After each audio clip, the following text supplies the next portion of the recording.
America ने किया Venezuela पर हमला। जी हाँ, आप सभी जैसे जानते हैं अमेरिका ने वेनेजुएला पे हमला कर दिया है। यह घटना 3 जनवरी 2026 की बताई जा रही है।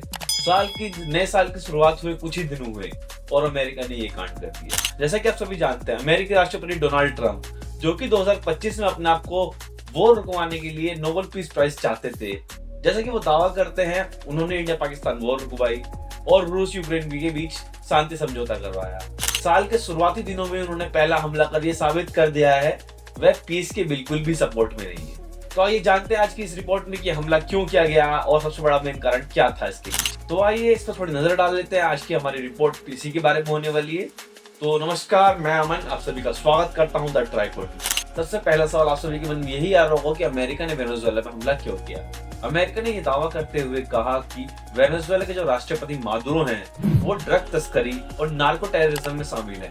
डोनाल्ड ट्रंप का पहले से ही मादुरो सरकार पर यह आरोप लगता रहा है कि वह ड्रग माफिया को अपने यहाँ संरक्षण देता है। इसी वजह से अमेरिका ने सैन्य कार्रवाई करते हुए इसे राष्ट्रीय सुरक्षा से जोड़ दिया। दूसरा सवाल आप सभी के मन में यह भी आ रहा होगा कि अमेरिका ने हमला किया, लेकिन मादुरो और उनकी पत्नी को गिरफ्तार क्यों किया गया। अमेरिका ने दावा किया है कि उनकी सेना ने ऑपरेशन के दौरान वेनेजुएला के राष्ट्रपति और उनकी पत्नी को हिरासत में इसलिए लिया है क्योंकि उनके ऊपर अमेरिका में पहले से ही काफी आपराधिक मामले दर्ज है।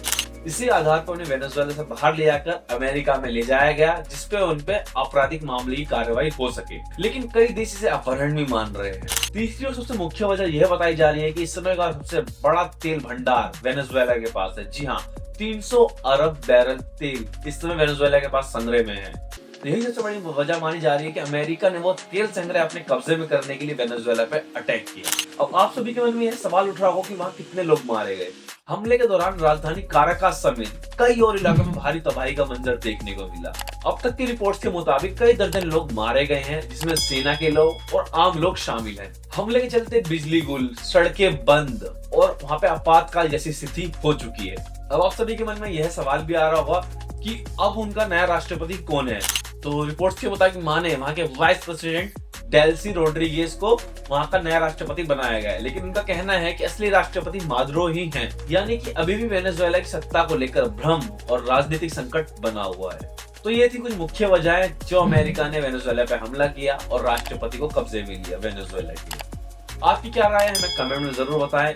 क्या यह कार्रवाई सुरक्षा के लिए थी या केवल तेल की राजनीति के लिए?